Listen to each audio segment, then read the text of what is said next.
Noong bata pa ako, nag-aral ako sa isang katolikong paaralan at paglaki ko, naging aktibo ako sa mga gawain ng iglesia. Linggo-linggo akong pumupunta sa mga pananalangin o pagbabahagi. Ngunit, nitong nakalipas na ilang taon, palaging pare-parehong mga bagay na lang ang sinasabi ng mga pare at walang liwanag ang kanilang mga sermon. Natigang ako sa espiritual at marami akong mga katanungang hindi nasasagot. Kaya tumingin ako online para maghanap ng mga kasagutan. Noong Agosto 2018, sinisiyasat ko ang website ng Ang Iglesia na Makapangyarihang Diyos. Nang makita kong maraming mga pelikulang pang-ibanghelyo, gaya ng Babagsak ang Lungsod, Sino Siya na Nagbalik, Ang Misteryo ng Kabanalan, Ibunyag ang Misteryo tungkol sa Biblia, Kumawala sa Bitag, Nanganganib na Pagdala, Nagbago ang Pangalan ng Diyos, at marami pang iba. Naagaw ng mga pamagat ng mga pelikulang ito ang aking atensyon. Naisip ko, napakapanglaw ng iglesia ko ngayon at pare-parehong mga lumang bagay lang ang ipinangangaral ng pare. Hindi niya napapakain ang aming mga espiritu at inaasam naming lahat na magbalik ang Panginoong Hesus. Marahil, maaaring makatulong sa akin ang mga pelikulang ito sa pagsalubong sa Panginoon. Humantong ako sa panonood ng lahat ng pelikula at inilista ko ang lahat ng mahalagang bahagi ng pagbabahagi ng mga tauhan. Natutunan ko sa mga pelikulang ito na nagbalik na ang Panginoon bilang ang makapangyarihang Diyos, ang Kristo ng mga huling araw. At ipinahahayag niya ang katotohanan at gumagawa upang hatulan at linisin ang tao. Natutunan ko ang tungkol sa misteryo ng mga pangalan ng Diyos, ang misteryo ng kanyang mga pagkakatawang tao, ang katotohanan sa likod ng Biblia, paano makilala ang tunay na Kristo at ang tunay na daan sa mali, sino ang inililigtas ng Diyos at sino ang inaalis niya, sino ang makakapasok sa kaharian ng langit at marami pang iba. Hindi ko pa narinig kailanman ang alinman sa mga katotohanan at misteryong ito noon.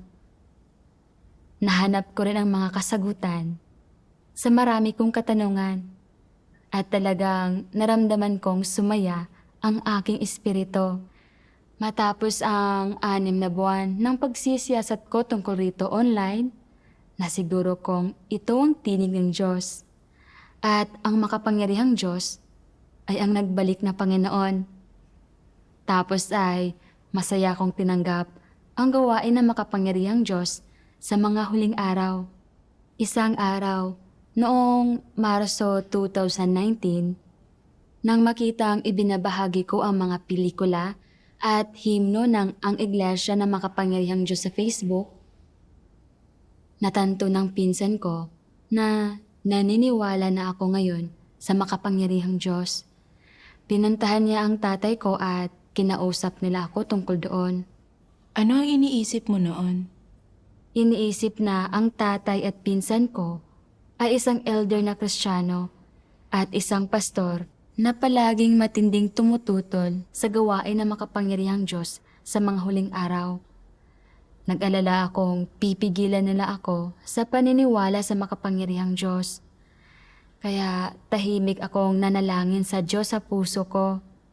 Hinihiling sa Kanya na ibigay sa akin ang tamang mga salita na sasabihin para malaman ko kung paano magpatotoo sa gawain ng Diyos sa mga huling araw. Tinanong ako ng tatay ko nang may napakaseryosong mukha. Bakit ka naniniwala sa makapangyarihang Diyos at hindi sa Panginoon? Sinabi ko sa kanya na bumalik na ang Panginoong Hesus bilang ang makapangyarihang Diyos, ang Kristo ng mga huling araw, na nagpahayag na siya ng maraming bagong salita at nagsasagawa ng isang bagong yugto ng gawain at binuksan niya na ang maliit na kalatas na ipinropesiya sa pahayag. Gusto kong mas matutunan niya ang tungkol doon. Ano ang sinabi ng tatay mo noon? Galit na sinabi ng tatay ko, bagong gawain? Bagong mga salita? Lahat ng gawain at salita ng Diyos ay nasa Biblia. Walang bagong gawain o mga salita mula sa Diyos na nasa labas ng Biblia. Ang anumang lumalagpas sa Biblia ay heresiya. Hindi mo ba ayon napagtatanto? Inulit lang ng pinsan ko ang sinabi ng tatay ko.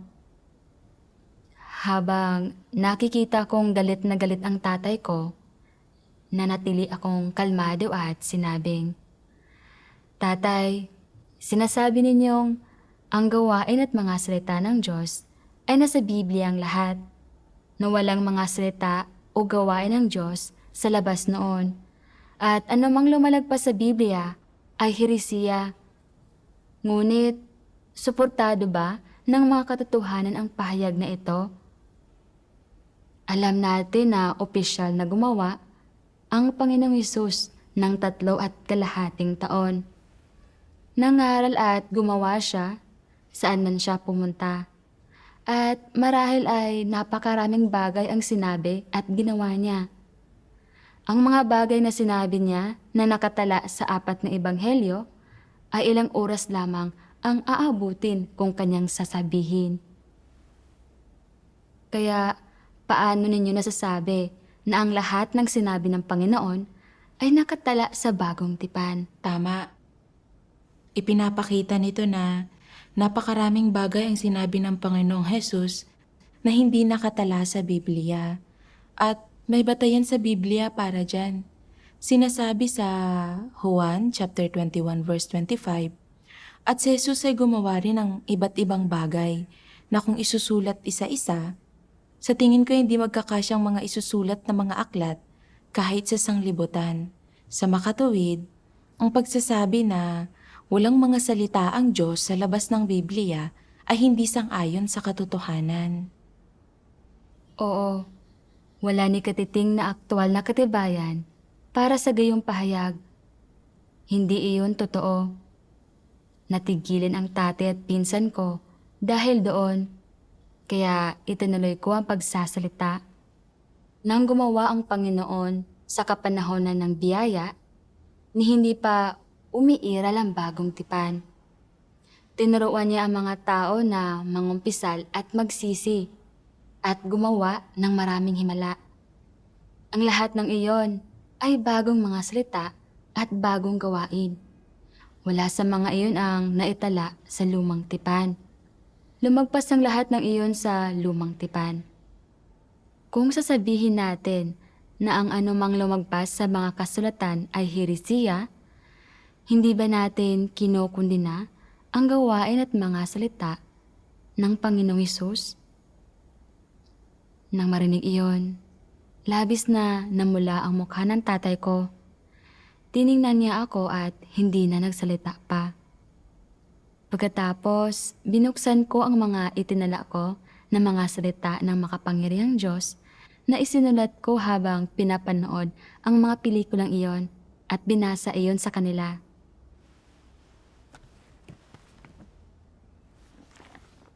Sabi ng makapangyarihang Diyos, noong panahon ni Jesus, pinamunuan niya ang mga Hudyo at ang lahat ng sumunod sa kanya ayon sa gawain ng banal na espiritu sa kanya noong panahong iyon. Hindi niya ginamit ang Biblia bilang basihan ng kanyang ginawa, kundi nagsalita siya ayon sa kanyang gawain. Hindi niya binigyang pansin kung ano ang sinabi ng Biblia, o kaya ay naghanap sa Biblia ng landas upang pamunuan ang kanyang mga tagasunod. Mula sa kung kailan siya nagsimulang gumawa, ipinalaganap niya ang daan ng pagsisisi, isang salita kung saan lubusang walang nabanggit sa mga propesiya sa lumang tipan. Hindi lamang siya hindi kumilos ayon sa Biblia, kundi Siya ay namuno rin sa isang bagong daan at gumawa ng bagong gawain. Kahit kailanman ay hindi siya sumangguni sa Biblia kapag siya ay nangangaral. Noong kapanahonan ng kautusan, walang sino man ang nakagawa ng kanyang mga himala ng pagpapagaling sa may sakit at pagpapalayas ng mga demonyo. Dahil dito, ang kanyang gawain, ang kanyang mga turo at ang autoridad at kapangyarihan ng kanyang mga salita ay lampas sa sinumang tao noong kapanahunan ng kautusan. Basta lamang ginawa ni Jesus ang kanyang mas bagong gawain. At kahit na maraming tao ang kumundina sa kanya gamit ang Biblia, at ginamit pa nga ang lumang tipan upang ipapako siya sa krus, nahigitan ng kanyang gawain ang lumang tipan. Kung hindi, bakit ipinako siya ng mga tao sa krus? Hindi ba ito dahil sa walang binanggit ang lumang tipan sa kanyang turo at sa kanyang kakayahan na magpagaling ng may sakit at magpalayas ng mga demonyo? Ang kanyang gawain ay ginawa upang manguna sa bagong daan. Hindi ito para sadyang maghamon ng away laban sa Biblia o kaya ay sadyang iwaksi ang lumang tipan. Siya ay basta lamang dumating upang gampanan ang kanyang ministeryo, upang dalhin ang bagong gawain sa mga naghahangad at naghahanap sa kanya. Hindi siya dumating upang ipaliwanag ang lumang tipan o itaguyod ang gawain nito. Ang kanyang gawain ay hindi para pahintulutan ang kapanahonan ng kautusan na magpatuloy sa pagyabong. Dahil hindi isinaalang-alang ng kanyang gawain kung pagbabatayan ba nito ang Biblia. Basta na lamang dumating si Jesus upang gawin ang gawain na dapat niyang gawin. Dahil dito, hindi niya ipinaliwanag ang mga propesiya ng lumang tipan, o kaya ay gumawa ng ayon sa mga salita ng kapanahunan ng kautusan ng lumang tipan. Hindi niya pinansin ang sinabi ng lumang tipan. Hindi mahalaga sa kanya kung ang kanyang gawain ay sinang-ayunan nito o hindi. At hindi mahalaga kung ano ang alam ng iba sa kanyang gawain o kung paano nila kinundina ito. Basta na lamang niya ipinagpatuloy ang gawain na dapat niyang gawin. Kahit na maraming tao ang gumamit ng mga propesiya ng mga propeta ng lumang tipan upang kundinahin siya. Sa mga tao, lumitaw na parang ang kanyang gawain ay walang batayan, at marami rito ang salungat sa mga talaan sa lumang tipan. Hindi ba ito kamalian ng tao? Ang doktrina ba ay kailangang iangkop sa gawain ng Diyos? At ito ba ay dapat na naaayon sa mga propesiya ng mga propeta? Kung sa bagay, alin ang mas dakila, ang Diyos o ang Biblia?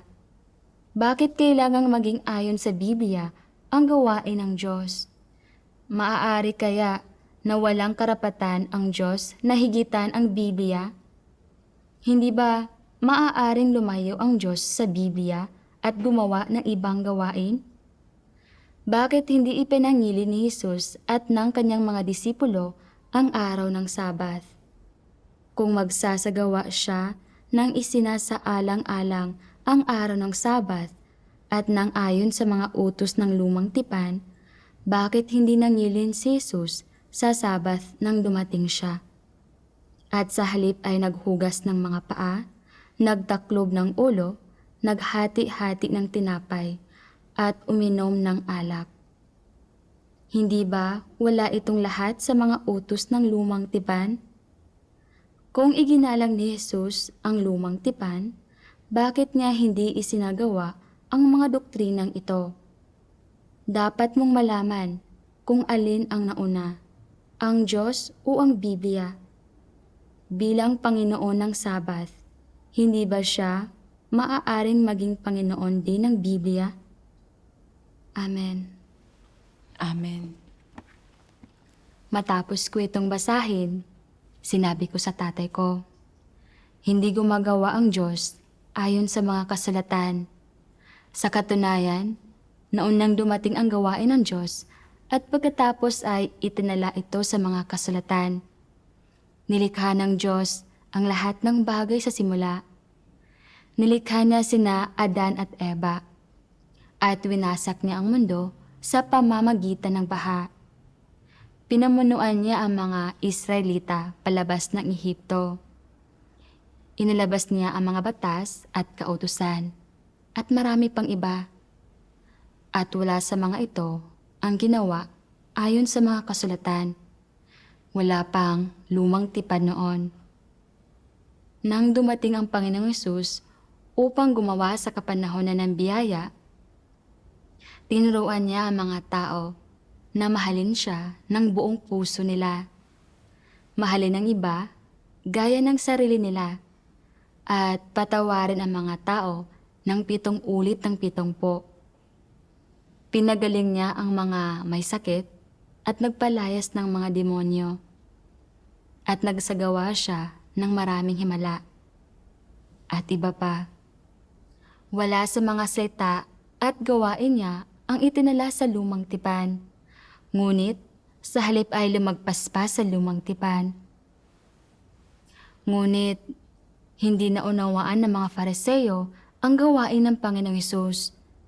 Nang makita nilang lagpas sa mga kasulatan ang kanyang gawain, ginamit nila ang mga literal na salita ng mga kasulatan para kondinahin ang kanyang bagong gawain. Sinabi nila na hindi niya sinusunod ang araw ng pangilin at sinabi sa mga tao na hindi kailangang tulian ang mga batang lalaki at iba pa. Nilapastangan pa nila siya. Sinasabing nagpapalaya siya ng mga demonyo sa pamamagitan ng prinsipe ng mga demonyo. Sa huli, ay ipinapako nila ang Panginoon at ginawa ang karumaldumal na kasalanan ng paglaban sa Diyos. Tatay, dapat nating matutunan ang mga aral ng sinaunang trahedyang ito, na sa mga huling araw na tayo ngayon at ipinropesiya ng Panginoon. Marami pa akong sasabihin sa inyo, ngunit hindi ninyo matitiis ang mga ito ngayon. Ngunit kung siya, ang Espiritu ng katotohanan ay dumating, ituturo niya sa inyo ang lahat ng katotohanan. Dahil hindi siya magsasalita nang mula sa kanyang sarili, kundi ang anumang bagay na kanyang marinig, ang mga ito ang kanyang sasabihin, at kanyang ipahahayag sa inyo ang mga bagay na darating. Ipinopesya rin sa Biblia, siya na may pandinig, hayaang marinig niya ang sinasabi ng Espiritu sa mga iglesia. Dahil dumating na ang panahon ng pagsisimula ng paghuhukom sa bahay ng Diyos. Sa pahayag, maraming beses na sinasabi na magsasalita ang Espiritu sa mga iglesia sa mga huling araw upang marinig natin ang mga pagbigkas ng banal na Espiritu. Kailangan ng Panginoon na magpahayag ng mas maraming katotohanan sa mga huling araw at gawin ang gawain ng paghatol simula sa bahay ng Diyos. Paano maitatala ng mas maaga sa Biblia ang gawain at mga salita ng Diyos sa mga huling araw?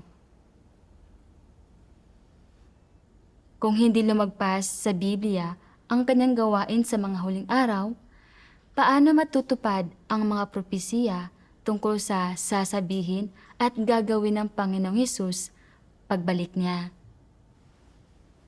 Makapangyarihan at matalino ang Diyos. Siya ang Panginoon ng araw ng pangilin at ng Biblia. May ganap siyang kakayahan upang gumawa ng bagong gawain na lagpas sa nakatala sa Biblia. Kaya ang pagsasabi na nasa Biblia ang lahat ng gawain at mga salita ng Diyos, na nasa Biblia lang ang mga iyon, at anumang lumalagpas sa Biblia ay heresiya, ay haka-haka lang natin, at lubos na salungat sa mga katotohanan ng gawain ng Diyos. Tatay, hindi tayo pwedeng patuloy na kumapit sa maling pananaw na ito. Kung hindi, hahantong tayo sa paglaban sa Diyos at paglabag sa kanyang disposisyon. Matapos kang magbahagi sa kanila ng napakatagal, paano sila sumagot? Hindi mapabulaanan ng tatay at pinsan ko ang sinabi ko. Pero ipinilit pa rin nila na nasa Biblia ang lahat ng gawain at mga salita ng Diyos. At ayaw nilang siya sa atin ang gawain ng makapangyarihang Diyos sa mga huling araw. Nagsalita pa nga sila ng ilang bagay na kumukundina at lumalaban sa makapangyarihang Diyos. Napakalakas ng mga kuro-kuro nila. Oo, hiniling ko sa kanila na huwag na lapastanganin ang Diyos at biglang nagalit talaga ang tatay ko at sinigawan ako. Kung ipipilit mo ang paniniwala sa makapangyarihang Diyos, hindi na kita ituturing na anak. Nabigla akong marinig kong sabihin niya iyon sa akin. Isa siyang elder sa iglesia at lagi niyang inaasam ang pagbabalik ng Panginoon. Ngunit, nang marinig niya ang tungkol sa pagbabalik ng Panginoon, ayaw niyang pakawalan ang kanyang mga kuro-kuro at wala siyang interes na mas matuto pa tungkol doon. Gusto pa nga niya akong itakwil. Nung gabing iyon, hindi ako nakatulog. Hindi ko inakala na masyadong tututol doon ang tatay ko. Nahanda siyang putulin ang lahat ng ugnayan niya sa akin. Talagang napakamiserable ko. At labis akong nadismaya sa tatay ko. Mabilis ang takbo ng isip ko at pakiramdam ko ay kailangan ko ng makakausap. Kaya nagpadala ako ng mensahe sa mga tao sa ang iglesia na makapangyarihang Diyos at sinabi ko sa kanila ang tungkol sa pagtatangka ng tatay at pinsan ko na pigilin ang aking pananampalataya. Tapos ay pinadalan ako ng isang sister ng isang sipi ng mga salita ng Diyos.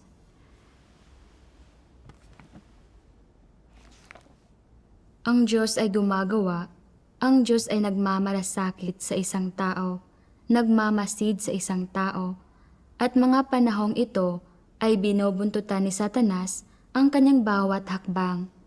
Sino man ang pinapabura ng Diyos, binabantayan din siya ni Satanas, at binubuntutan ito sa likod. Kung nais ng Diyos ang taong ito, gagawin ni Satanas ang lahat ng makakaya nito upang hadlangan ang Diyos, gamit ang iba't ibang masasamang kaparaanan upang tuksuhin, guluhin at wasakin ang ginagawa ng Diyos. Ang lahat ng ito ay upang makamit ang natatagong layunin nito. Ano ang layunin nito? Ayaw nito na makuha ng Diyos ang sinuman. Nais nito para sa kanyang sarili ang lahat ng nais ng Diyos. Gusto nitong sakupin sila, kontrolin sila, ang pangisiwaan sila upang sambahin nila ito nang sa gayon ay samahan nila ito sa paggawa ng mga kasamaan. Hindi ba ito ang masamang layunin ni Satanas? Amen. Tapos ay nagbahagi ang sister sa akin. Sinasabing, kapag sinusubukan tayong pigilan ng mga kapamilya, isang espiritual na digmaan ang nagaganap. Nais ng Diyos na dalhin sa harap niya sa mga huling araw ang lahat ng tunay na naniniwala sa Kanya at nagmamahal sa katotohanan upang matanggap nila ang paghatol at pagkastigo ng Kanyang mga salita. Malinis at maligtas at makapasok sa Kanyang kaharian. Si Satanas, sa kabilang dako, ay nais na ariin at kontrolin ang mga tao magpakailanman.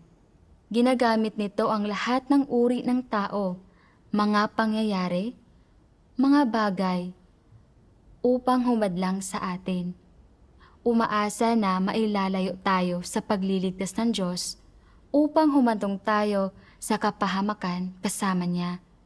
Sa pakikinig sa sister, naunawaan ko rin sa wakas. Tila sinusubukan akong pigilan ng tatay at pinsan ko na maniwala sa makapangyarihang Diyos. At gusto pa ng tatay ko na putulin ang lahat ng ugnayan namin. Ngunit, nasa likod ng lahat ng ito, ang tusong pakana ni Satanas. Nais ni Satanas na gamitin ang pagbabanta ng tatay ko para pilitin akong isuko ang tunay na daan at hindi matanggap ang pagliligtas ng Diyos sa mga huling araw. Labis-labis ang kasamaan at pagiging kasuklam-suklam ni Satanas. Tahimik akong nagpasya. Hindi ako padadaig kay Satanas. Kahit putulin pa ng tatay ko ang lahat ng ugnayan niya sa akin, pananatilihin ko ang tunay na daan at matatag na maninindigan. Amen. Tama ang pinili mo. Pagkatapos ito, patuloy ka bang pinigilan ng tatay at pinsan mo sa pagsunod sa makapangyarihang Diyos? Kumuha ang tatay ko ng 2 pastor mula sa iglesia niya at 3 katolikong pare at pumunta silang lahat para guluhin ako. Nang inalala ko kung paano ako pinatnubay ng Diyos nang dumating ang tatay at pinsan ko noon, hindi ako nakaramdam ng hiya o takot na harapin ang mga pastor at pari na ito. Alam kong kailangan kong umasa sa Diyos para ipangaral ang mga salita ng Diyos na nauunawaan ko at talunin si Satanas gamit ang katotohanan. Hindi ko hahayaan na takutin nila ako. Tahimik akong nanalangin sa puso ko. Hinihiling sa Diyos na tulungan ako at bigyan ako ng karunungan upang makatayong saksi ako sa espiritual na labanang ito. Nagsimula si Pastor Liu sa pagsasabi ng ipinako sa krus ang Panginoong Hesus upang tubusin tayo sa ating mga kasalanan. Nakamit natin ang pagtubos ng Panginoon at tinamasa ang kanyang masaganang biyaya at mga pagpapala. Ang pag-iwan sa Kanya para maniwala sa makapangyarihang Diyos ay isang pagtataksil sa Panginoon. Sumagot ako, Pastor Liu, siniyasat ko ang gawain ng makapangyarihang Diyos ng mahigit sa 6 na buwan at nagbasa ng maraming salita niya. Nalaman ko na may awtoridad at makapangyarihan ang kanyang mga salita. Ang mga iyon ang katotohanan. Alam ko sa puso ko na ang mga salitang ito ang tinig ng Diyos. At ang makapangyarihang Diyos ay ang nagbalik ng Panginoong Hesus. Ang pananampalataya ko sa makapangyarihang Diyos ay nangangahulugan na sinalubong ko ang Panginoon.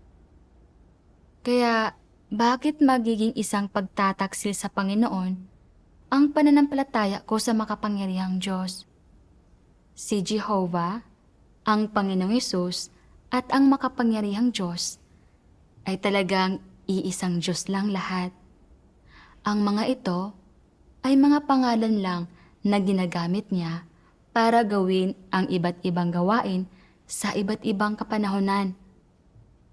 Ang mga tao sa kapanahonan ng kautusan ay naniwala sa Diyos na si Jehovah. Sinamba nila siya at itinaas siya bilang dakila. Dumating ang Panginoong Hesus upang gawin ang gawain ng pagtubos sa kapanahonan ng biyaya. At ang mga umiwan sa batas at sumunod sa Panginoong Hesus ay hindi nagtaksil sa Diyos na si Jehovah, kundi sumunod sa mga yapak ng Panginoon. Nakamit nila ang kanyang pagtubos. Ang mga Fariseo na tumangging tagapin ang gawain ng Panginoong Hesus ay ang mga talagang nagtaksil sa Diyos na si Jehovah. Tapos ay naisip ko ang isang pelikula na panood ko na may pamagat na nagbago ang pangalan ng Diyos. At ang isang video ng isang pagbabasa ng mga salita ng Diyos na tinatawag na nakabalik na ang tagapagligtas sakay ng isang puting ulap. Tinalakay ng mga video na ito ang mga katotohanan tungkol sa 3 yugto ng gawain ng Diyos. Ipinagpatuloy ko ang pagbabahagi sa kanila. Mula nang ginawang tiwali ni Satanas ang tao, nagsagawa ang Diyos ng 3 yugto ng gawain upang iligtas ang tao. Ang unang yugto ay ang gawain ng kapanahonan ng kautusan. Nang inilabas ng Diyos na Jehovah ang mga batas at kautusan at pinatnubay ng tao sa lupa, tinuturuan sila kung paano sumamba sa Diyos. Ipinakita niya sa tao kung ano ang kasalanan. Ang pangalawang yugto ay nasa kapanahonan ng biyaya. Ginawa ng Panginoong Hesus ang gawain ng pagtubos sa tao at dinala ang daan ng pagsisisi. Ipinakita niya sa mga tao kung paano mangumpisal at magsisi. Ang pangatlong yugto ay ang kapanahonan ng kaharian sa mga huling araw. Sa pamamagitan ng pagtatayo sa gawain ng Panginoong Hesus, gumagawa ang makapangyarihang Diyos ng isang mas bago, mas mataas na gawain. Ipinapahayag niya ang katotohanan, hinahatulan at nililinis ang katiwalian ng tao, at minsan pa ay inililigtas tayo mula sa gapos ng kasalanan. Binubura niya mula sa atin ang lahat ng kasalanan upang malinis tayo sa katiwalian at maging marapat na makapasok sa kanyang kaharian. Palaging pasulong ang gawain ng Diyos. Mahalaga ang lahat ng 3 yugto. Ang bawat yugto ay mas mataas at mas malalim kaysa sa huli. Bagaman nagbabago ang gawain ng Diyos sa mga huling araw, kasama ang kanyang pangalan, gawain pa rin ito ng iisang Diyos.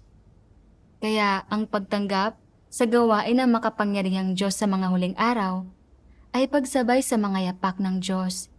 Hindi iyon pagtataksil sa Panginoon. Tama. Kung hindi tayo makakasabay sa mga yapak ng gawain ng Diyos at huminto sa kapanahunan ng biyaya at tumanging tanggapin ang gawain ng kapanahunan ng kaharian, kung gayon ay talagang pinagtataksilan natin ng Diyos at makukundina at maalis tayo gaya ng mga Fariseyo. Totoo yan. Tapos ay binasa ko ang siping ito ng mga salita ng Diyos.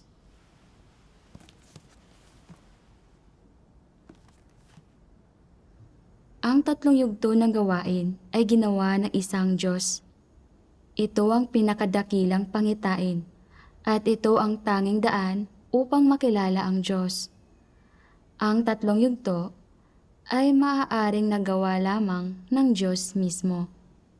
At walang taong maaaring makagawa ng gayong gawain para sa Kanya, na ibig sabihin ay ang Diyos lamang mismo ang maaaring nakagawa ng Kanyang sariling gawain mula sa simula hanggang ngayon.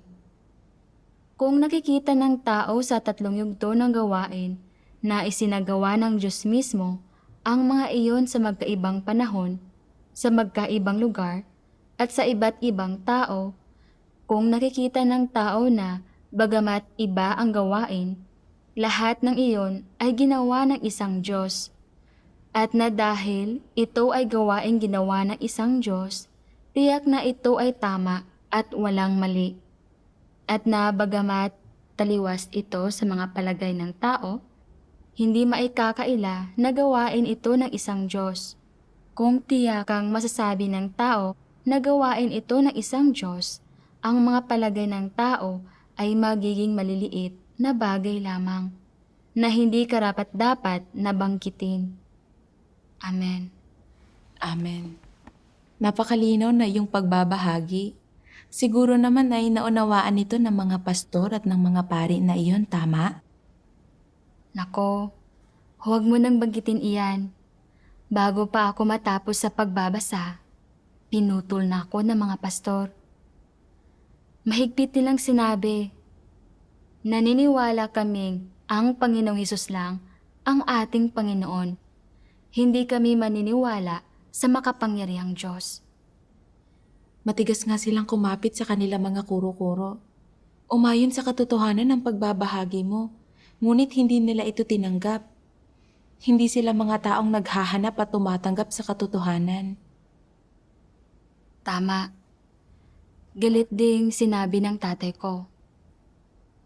Sinusuportahan ko ang pananampalataya mo sa Panginoon. Ngunit, lubos kong tinututulan ang iyong pananampalataya sa makapangyarihang Diyos. Mas mabuting mag-isip ka uli.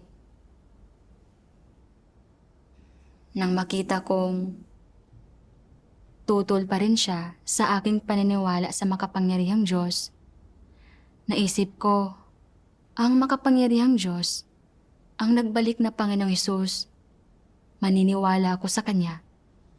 Ano man ang sabihin niyo?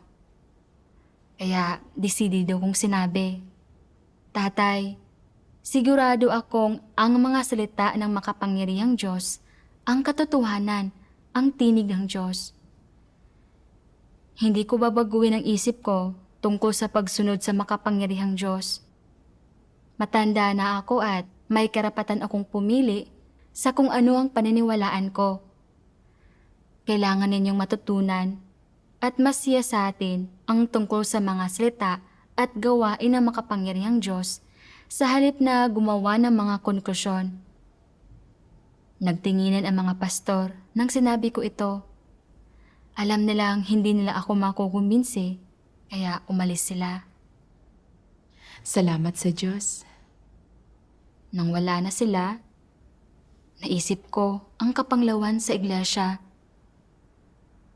Napakaraming tao ang nawawalan ng pananampalataya at nagiging negatibo at mahina. Gayunpaman, walang pakialam ang mga pastor at paring ito. Wala silang kahit anong pagmamahal.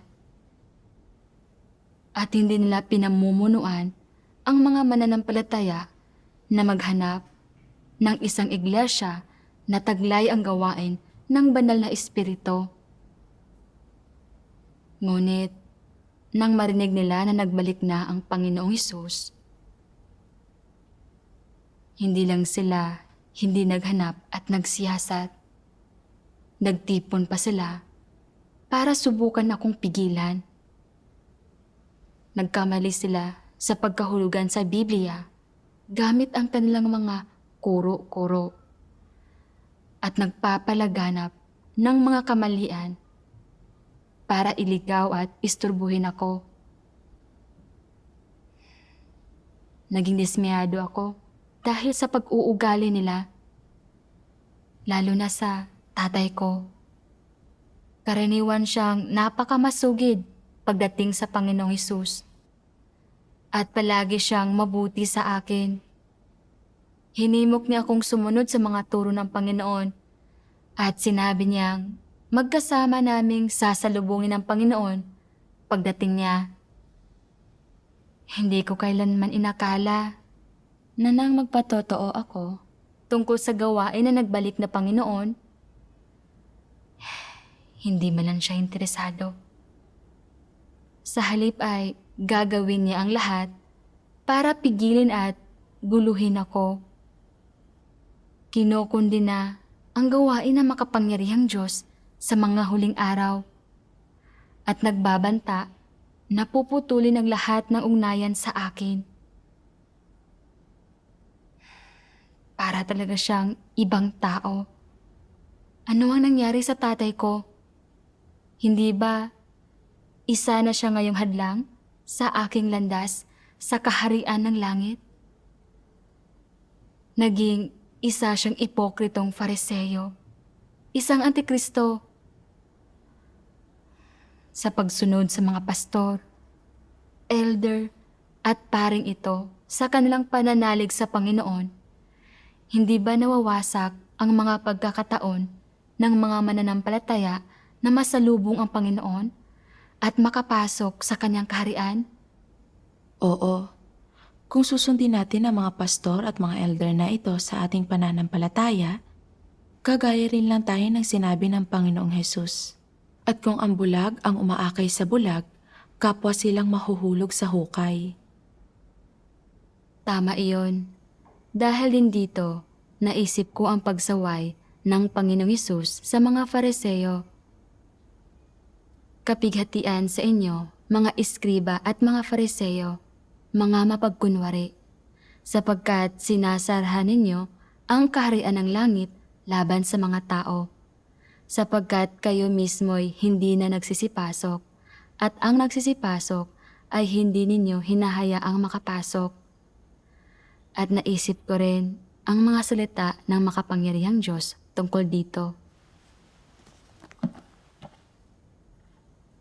Mayroong mga nagbabasa ng Biblia sa mga malalaking iglesia at nagsasalaysay nito ng buong araw. Ngunit wala ni isa sa kanila ang nakauunawa sa layunin ng gawain ng Diyos. Wala ni isa sa kanila ang nakakilala sa Diyos. Lalong wala ni isa sa kanila ang nakaayon sa kalooban ng Diyos. Lahat sila ay walang halaga, masasamang tao. Bawat isa ay nagpapakataas upang pangaralan ang Diyos. Sadya nilang sinasalungat ang Diyos kahit na dala-dala nila ang kanyang bandila. Sinasabi nilang sila ay nananampalataya sa Diyos. Subalit kumakain pa rin sila ng laman at umiinom ng dugo ng tao. Ang lahat ng ganitong tao ay mga diablong lumalamon sa kaluluwa ng tao, mga pinunong demonyo na sadyang humahadlang sa mga sumusubok na tumapak sa tamang landas, at mga balakid na nakasasagabal sa mga naghahanap sa Diyos. Sila ay tila may mahuhusay na konstitusyon, ngunit paano malalaman ng kanilang mga tagasunod na sila ay walang iba kundi mga Antikristo na umaakay sa mga tao na manindigan laban sa Diyos? Paano malalaman ng kanilang mga tagasunod na sila ay mga nabubuhay na dyablo na nakatuon sa paglamon ng mga kaluluwa ng tao? Amen. Amen. Sa pamamagitan ng kwentrong ito, nagsimula kong makilala ang Antikristong diwa ng mga pastor at paring ito. At napagtantong sila ay mga hadlang na pumipigil sa mga tao na makapasok sa kaharian ng Diyos. Naramdaman ko rin na palagi akong pinoprotektahan ng Diyos. Binibigyan ako ng pananalig at lakas at ng tamang mga salita na sasabihin at ng kumpiyansa para pabulaanan ng mga pastor at pare. Nagpapasalamat ako sa Diyos sa pagpatnubay sa akin para mapagtanggumpayan ang mga panunukso ni Satanas. Tinutulutan akong matatag na makapanindigan sa tunay na daan. Mas lalong lumakas ang pananalig kong sumunod sa makapangyarihang Diyos hanggang sa pinakahuli. Amen. Amen.